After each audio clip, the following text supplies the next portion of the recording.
प्राथमिक शाळा गणपुरशिंगे असे आहे. मी इथं 4थी ब मध्ये शिकत आहे.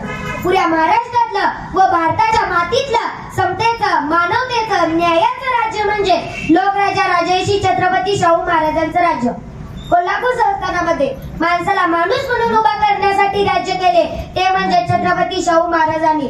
प्रत्येक माणसाला समान हक्क अधिकार मिळावा, त्याला या मातीमध्ये स्वाभिमानाने जगता यावं, उभं राहता यावं, समानतेचं राज्य यावं, प्रत्येकाला आपले हक्क अधिकार मिळावे यासाठी राजा स्वतः पुढाकार घेत होता. तो महान राजा म्हणजेच लोकराजा राजर्षी शाहू महाराज. अशा महान राजाला आदरणीय वंदन नमन करतो.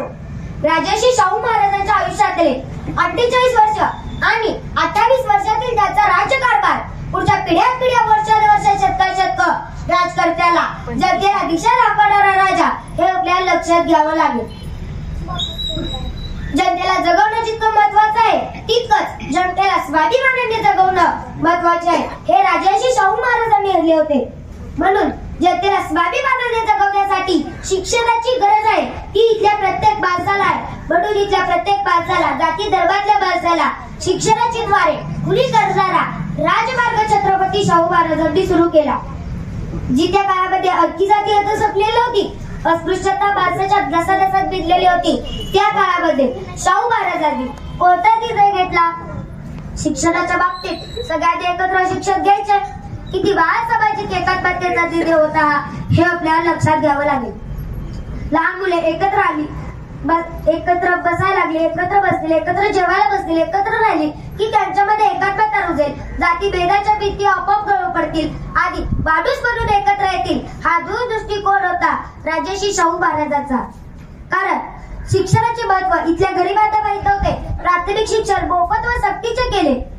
जो माणूस आपल्या मुलाला शाळेत पाठवणार नाही त्याला 1 रुपया दंड करणारा राजा म्हणजेच लोकराजा राजर्षी शाहू महाराज. तिथल्या पोराने शिकून मोठं व्हावं हे महाराजांचं ध्येय होतं. राजर्षी शाहू महाराजांनी असे अनेक माणसे, असे अनेक पोरे वेगवेगळ्या क्षेत्रात महाराजांनी घडवली. त्याच्यामध्ये मराठी माणसे उभा केली.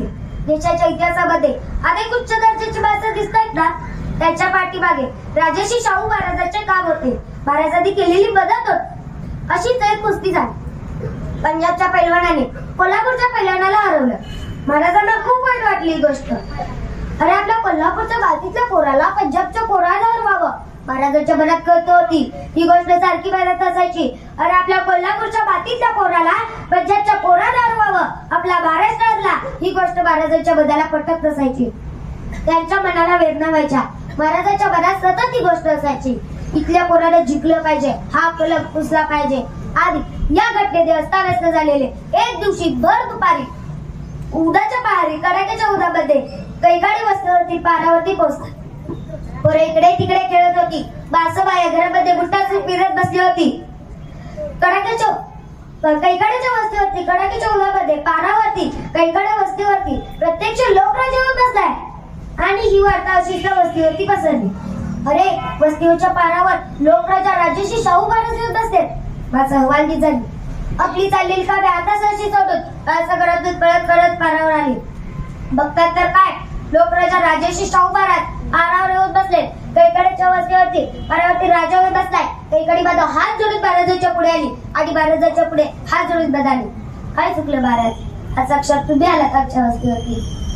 महाराज काहीच बोलत नव्हते, फक्त बघत होते. महाराजांची नजर बिरबिरत होती तर त्या बाट पोरांकडे पाहत होती. प्रत्येक पोराला ध्यानात होती. एका पोरावर नजर खेळून रसा ताकदवर वाटणारा बोटीसारखा आकाराचा पिळलेला बाह खाऊन रगी झालेल्या एका पोरावर नजर खेळली आणि महाराज त्या पोराकडे बोट करून बघाले. कोणाचा रे हा पोरगा? तसे सगळी लोक शांत झाले. लोकांना वाटायला लागलं काय चूक केली या पोरानं. तसं त्या पोराच्या बापानं महाराजांच्या पायावर हात जोडले आणि बघाला. काय चुकलं जी? माझंच पोरगा आहे ते. शिव कैकाडी बोलायला लागला. काय चुकलं नाही रे, उठून उभा राहा. महाराजांनी त्याला हात दिला. शिवा हात जोडून उभा राहिला. महाराजांनी पोराला पुढे बोलावलं. शिवा आणि शिवाचा पोरगा बाजूला उभा राहिला. महाराज शिवाकडे बघून बघाले. हा पोरगा मला देतोस का? महाराजांचं वाक्य संपलं. शिवाच्या मनात आनंदाचं उदान आलं. अरे महाराजांनी पोरगा बघितलं, तिथल्या राजाने पोरग बघितलं, दिलं महाराज दिलं असं म्हणून शिवाने पुन्हा एकदा पाय धरले. आता शिवाला कळाले होते, अरे महाराजांनी पोरग बघितलं, माझ्या पोराचं कल्याण झालं, आधी त्याच्या आयुष्याचं सार्थक झालं. महाराजांच्या पदरात मी पोरग टाकलं, दिलं महाराज तो माझा पोरग. एवढा शिवा बदलला. शिवाच्या दोन्ही डोळ्यातले ते महाराजांच्या चरणावरती स्थिरावले. महाराजांनी पुन्हा शिवाला हात दिला, उभा केला, बाजूला सरला, पोराच्या खांद्यावरती हात टाकला आणि पोराला घेऊन राजवाड्यात गेले. दुसऱ्या दिवसापासून बल्ल विद्येचे प्रशिक्षक देणारी भाषण नेमली, त्याला खुराक द्यायला सुरुवात केली. महाराजांचा तो कैकाड्याचा पोरगा पैलवान व्हायला लागला, त्याच्या अंगाला बाकी लागली, त्याला पोटभर खुराक भेटायला लागली. आधी तो पोरगा चांगलाच पैलवान झाला. महाराज त्याची कुस्ती बघायला चांगलाच पैलवान झाला. महाराज त्याची कुस्ती बघायला नित्यतेमध्ये येऊ लागले. तो पोरगा खेळतोय का रे यावर लक्ष द्यायला लागले. प्रशिक्षक त्याच्याकडून रोज सराव करून घ्यायला लागले. तो पोरगाही महाराजांच्या कष्टाचा चीज करणारा होता, महाराजांची अपेक्षा पूर्ण करणारा होता. तोही त्या तालमीच्या बाबतीत खेळायला लागला, रोज तितका सराव करायला लागला, गाव गायला लागला आणि तो पोरगा चांगला तरणाबाज, चांगला बल्ल झाला. पुढच्या वर्षी पुन्हा कुस्त्या भरल्या. आधी महाराजांनी तो पैलवान कुस्तीच्या मैदानात उतरवला आणि महाराजांनी त्या कैकाडी वस्तीवरून आणलेल्या पैलवानाने पंजाबच्या राष्ट्रीय बलाला धूळ चाडली आणि कैकाडी वस्तीवरून महाराजांनी तयार केलेला पैलवान जिंकला.